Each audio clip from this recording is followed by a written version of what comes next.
पुराने इशू, बहुत पुराना मुद्दा किसानों के हैं कि जितने भी क्रॉप्स देश में पैदा होती हैं उसका लाभकारी मूल्य किसानों को दिया जाए। जो मजदूर है उसकी सैलरी ठीक हो कि वो अपना जीवन यापन कर सके। जो आदिवासी लोग हैं जो जंगलों में रहते हैं वो एक ही नारा है, जल जंगल जमीन पे अधिकार उसका हो जो वहां पे रह रहा हो, जो उसका बासिंदा हो। इन सब के लिए भी आज 70 साल हो गए देश को आजाद हुए, इसके लिए भी आज देश में आंदोलन करने पड़ेंगे। इसके लिए भी एक देश की राजधानी को वहां के किसान घेर कर रखेंगे। मतलब शर्म आनी चाहिए इस तरह की राजनीति करने वाले लोगों को।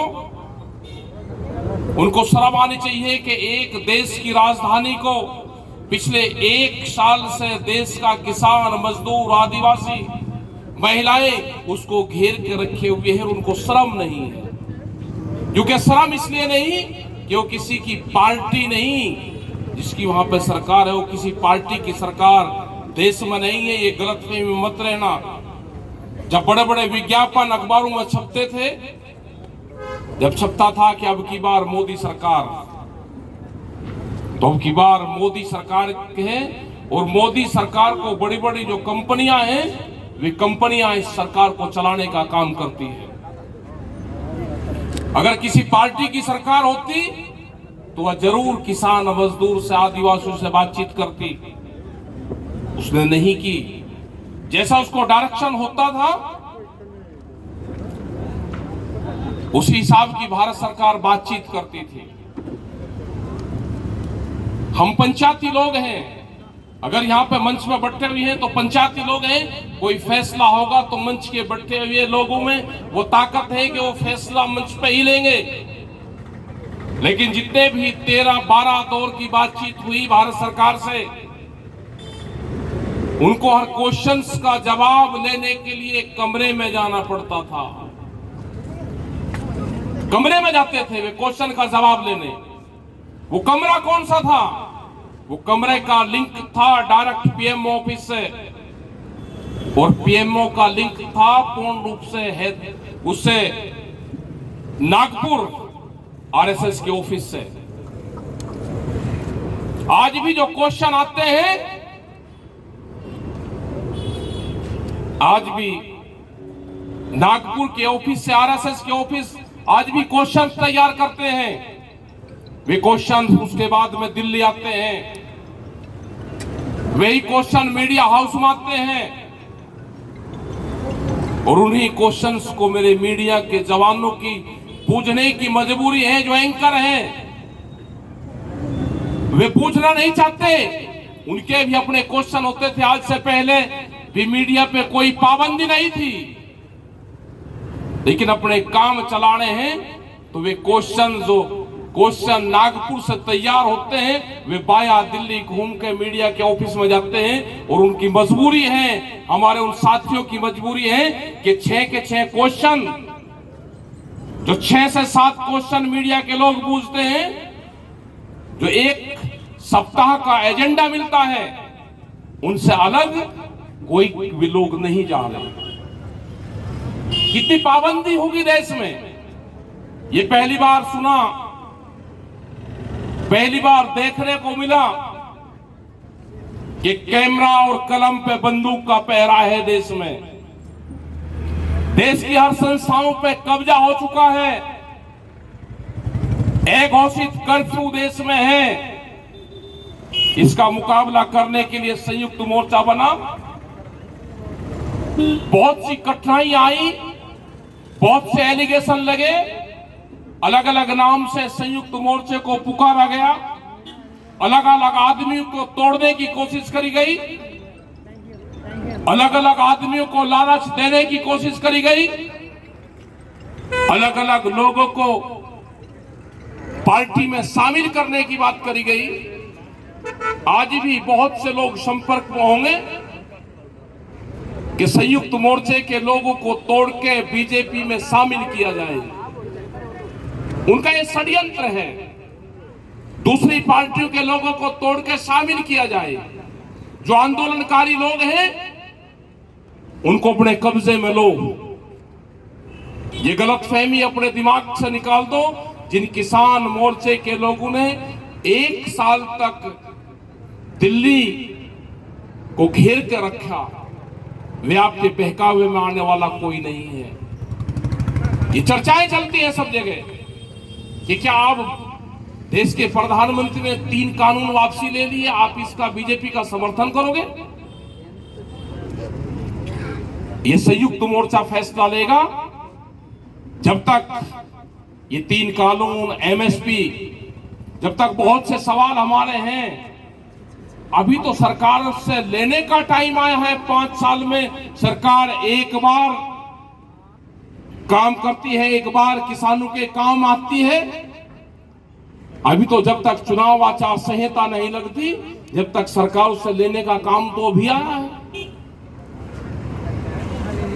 इनसे लेंगे अभी, और जिस दिन चुनाव आचार संहिता लग जाएगी उस दिन हम अपना घोषणा बताएंगे कि हमको करना क्या है। अभी हमारा स्पष्ट है कि बीजेपी को वोट नहीं देना।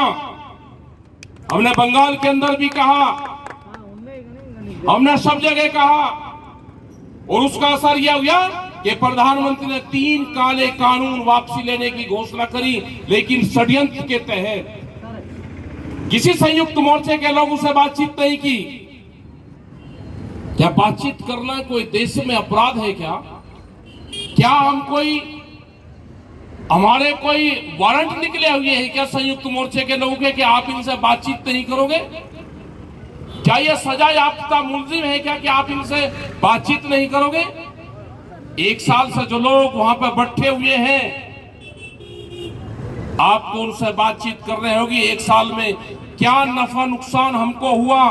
हमारे 750 किसान वहां पर शहीद हुए, उसका कंपनसेशन कौन देगा? कई हजार मुकदमे हैं, उनका कंपनसेशन कौन देगा? क्या हम मुकदमे लेकर अपने घर जाएंगे? क्या वे शहादतों के लोगों को, परिवार को क्या जवाब हम देंगे? हम पूर्ण रूप से हिसाब किताब करेंगे।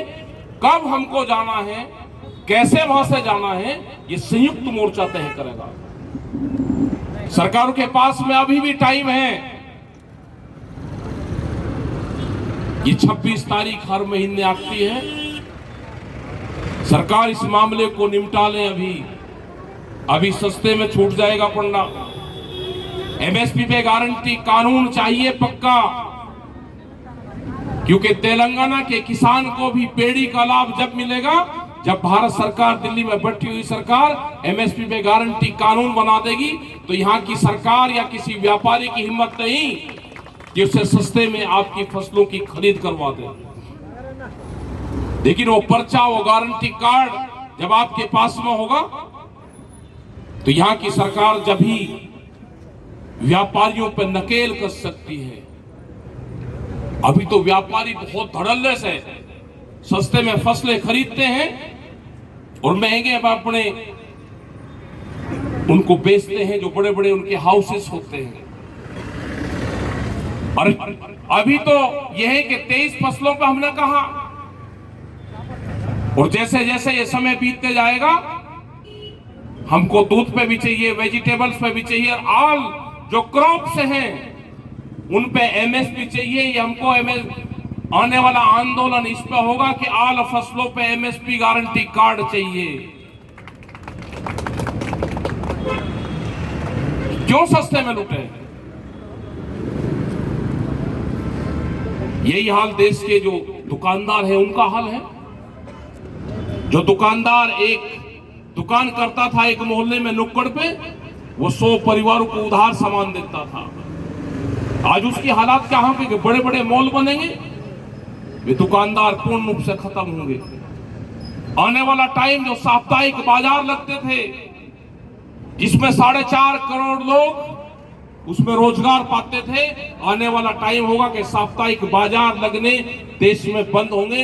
ये भी जो वॉलमार्ट जैसी बड़ी कंपनी आ रही, उनका पहला टारगेट साप्ताहिक बाजार होंगे। और भी बहुत से कानून हैं। सरकार ये कह रही कि जी 3 थे, ये वापसी ले लिए। 3 नहीं, ये तो 27 कानून है, ये तो 28 कानून है, 40 है। जो भी आप लेकर आते रहोगे हम उसी का विरोध करेंगे। हमने कहा कि भारत सरकार एक कमेटी बनाए एमएसपी पे गारंटी कानून देने के बाद में। जो 700 किसान शहीद हुए उनके बाद में भारत सरकार एक कमेटी बनाए। संयुक्त मोर्चे के लोग रहेंगे, भारत सरकार के लोग रहेंगे, हमारे और भी जो साइंटिस्ट हैं वे लोग रहेंगे, और जो भी पॉलिसी भारत सरकार लेकर आएगी हमको टाइम टाइम पे सरकारों के साथ में बातचीत हम करते रहेंगे। और जो भी अभी सीड बिल लेकर आएंगे, हाउस में रखा हुआ है, कभी भी जा सकते हैं। 20 कानून, दूध की एक पॉलिसी लेकर आना चाहते हैं, pesticide bill, electricity bill, pollution, इनकी जवाबदेही किसकी होगी? इसकी जवाबदेही उसकी होगी जो कमेटी बनेगी, वो समय समय पे भारत सरकार से बातचीत करती रहेगी। सीड बिल, बाहर की कंपनी आएगी, यहां पे बीज पे व्यापार करेंगे, वे बीज के नए पुलिस स्टेशन खुलेंगे। किस किसान ने अपने खेत में कौन सा बीज बोया उसकी इंक्वायरी करेंगे वे। अगर किसान सही जवाब नहीं दे पाएगा तो सजा और जुर्माना दोनों हैं। तो ये बहुत से कानून और लाइन में हैं, पाइपलाइन में लगे हुए हैं, क्योंकि पार्लियामेंट में बोलने वाले लोग नहीं हैं।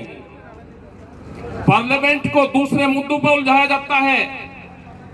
मेरे जो भी पार्लियामेंट के साथी वहां पे जाएंगे 29 तारीख से, सारे पार्टियों के लोगों से अपील है कि एजेंडा संयुक्त मोर्चा बताएगा, उस एजेंडे पर अगर काम करोगे तो आप भी बचोगे, नहीं तो बचने वाले आप भी नहीं हो। आपको उलझाने का काम करेंगे। कुछ लोगों को बयानबाजी करने के लिए उनको भारत सरकार उनको पद्मश्री देती है। उनकी कोई औकात नहीं कि आप गलत बयानबाजी करो, देश में अव्यवस्था फैलाओ, लोग आपके इशू पे, आपके बयान पे चर्चा करें, उनको पद्मश्री दिए जाते हैं। उसी बहस में, क्योंकि जब पार्लियामेंट में महंगाई पे बातचीत होनी है, पार्लियामेंट में 3 कानून पे बातचीत होनी है, पार्लियामेंट में ड्रग्स का एक कानून आ रहा है कि 5 ग्राम ड्रग्स आदमी रख सकता है, उस पर बहस होनी है। इन बहसों पे वहां की जनता ना जाए, वहां के पार्लियामेंट ना जाए, वहां के मेंबर पार्लियामेंट दूसरे इशू पर उलझाएंगे। इसको पद्मश्री क्यों दिया, इसको ये दिया, इसने ये बयान करा, और पूरा वक्त उसी में जाया हो जाए और आप दूसरे रास्ते से इन कानूनों को पास कर लें। तो अपील सभी से यह है, और हम चिट्ठी भी लिखवाएंगे संयुक्त मोर्चे से, हम अपील करेंगे कि वो चिट्ठी लिखे उनको कि इन इशू पे बहस करने की जरूरत नहीं।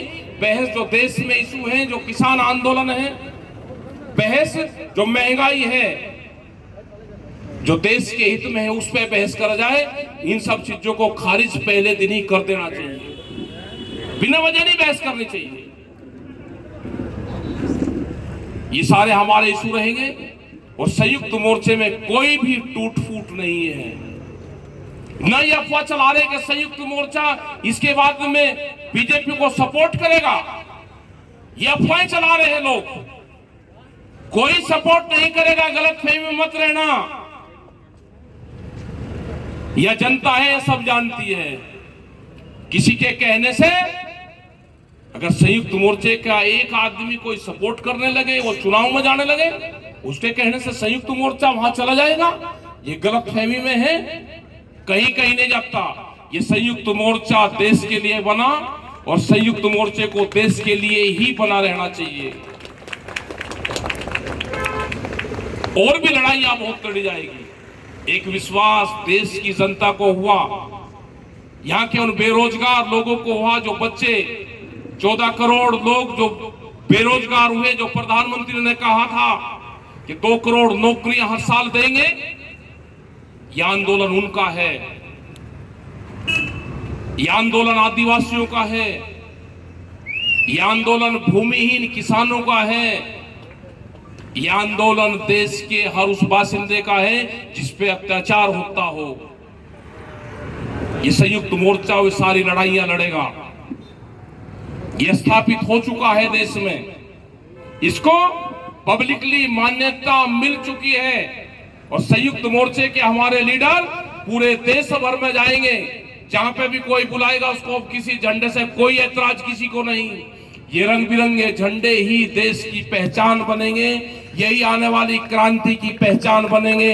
आप इन झंडे को लगाते रहो, किसी को कोई ऐतराज अब नहीं। अब सुंदर लगते हैं, रंग बिरंगे झंडे सुंदर लगते हैं।